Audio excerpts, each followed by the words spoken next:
अपने सुन रहल छी ARV प्रोडक्शन के शानदार प्रस्तुति माँ दुर्गा म्यूजिक।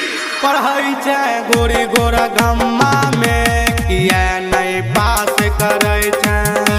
पढ़ाई छै गोरी गोरा गम्मा में किया नहीं पास करे छै। आबे छै मंगरौना मचाबे छै हंगामा, नहीं ककरो बात सुनै छै, नहीं ककरो बात सुनै छै। अच्छा बुची गे पढ़ाई छै गोर गम्मा में किया नहीं पास करे छै। छौरी गे पढ़ाई छै गोर गम्मा में किया नहीं पास करे छै।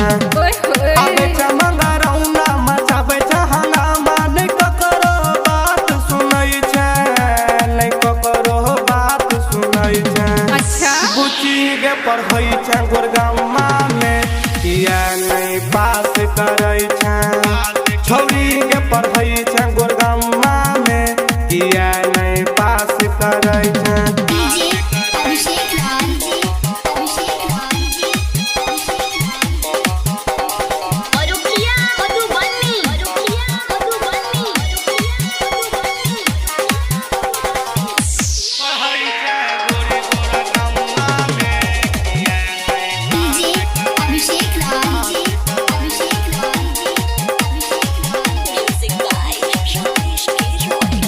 बुझै छियौ हम सीबा में छौरी रखने छै तू लवर के फिजिक्स केमिस्ट्री साइंस बायोलॉजी पढ़ै ला जाइ छै नव टोली गे नव टोली गे।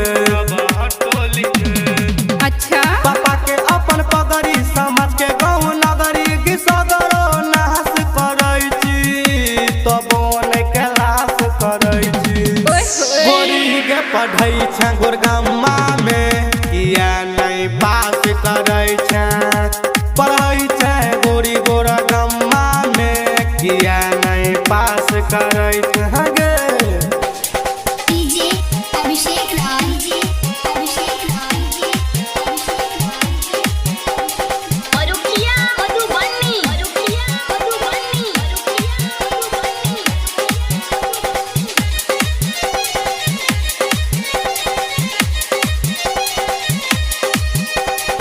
अपने सुन रहल छी ARV प्रोडक्शन के शानदार प्रस्तुति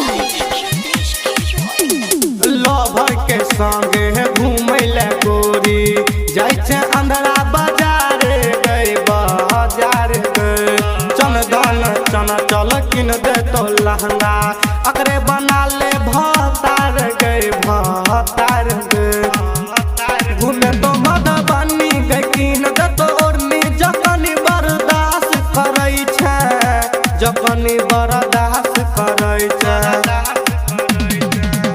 पढ़ाई छै गोरी गोरा गम्मा में किया नहीं पास करे छै।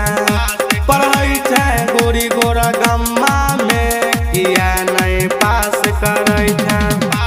आबे छै मंगरौना मचाबे छै हंगामा, नहीं ककरो बात सुनै छै, नहीं ककरो बात सुनै छै। अच्छा बुची गे पढ़ाई छै गोर गम्मा में किया नहीं पास करे छै। छौरी गे पढ़ाई छै गोर गम्मा में किया नहीं पास करे छै।